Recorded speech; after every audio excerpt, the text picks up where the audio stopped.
Guys, this was pretty thorough, and you removed all doubt pretty quick. A little bit of sputter and cough on the first series, but then you guys dominated offensively, Keaton.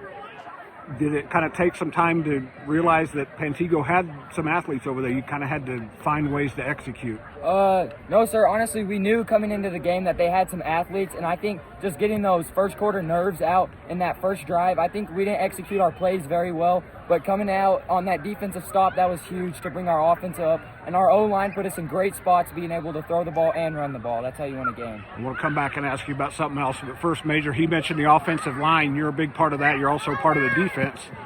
Offensive line wise, what did you guys do to adjust after that first drive? Well, I think the main thing was just limiting the penalties. I mean, the first drive we had a big holding call that really stalled the drive. So once we were able to get those, keep our hands inside, we really got going after that. We'll talk about defense in a second.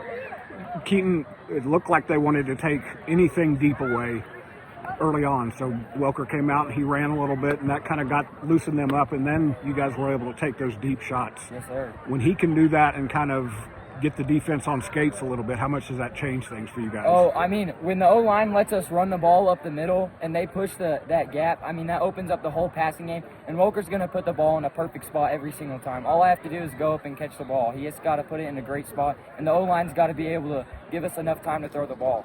You went up and got one for sure.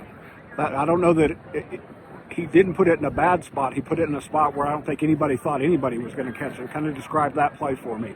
Well, I was just going up, and we were hurrying to try to spike the ball. We didn't have much time, and they audibled it to a go, and I just knew I had to go run the ball, and I just looked up right for the ball, and it's right where I like it in that high point spot. It was a great ball right where I needed it.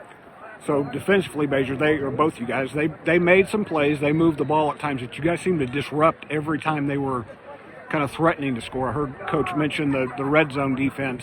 How much pride do you take in being able to look up there and see a 0 on the side of the scoreboard for a really good team?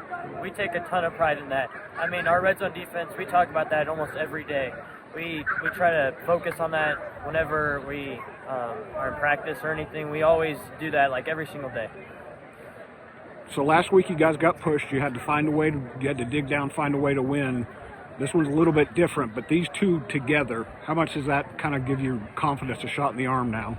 Gives us big confidence. Last week, our defensive backs, we didn't play great. We didn't communicate well. This whole week, we really focused on communicating and getting our eyes right. And I think this week we did a much better job. Number 8, Elon Martinez, did a great job. He really leads that team out there as a sophomore. He's going to be huge in the future. And then Major, the other side of that defense is 22 had some plays, but not letting him get too crazy. You guys contained a really fast, really athletic, dual threat guy. How big was that for you? It was huge. I mean, it was really good by the DBs. They were able to keep them covered, so we were able to go in and get sacks a lot. So that was really good by the entire defense, really.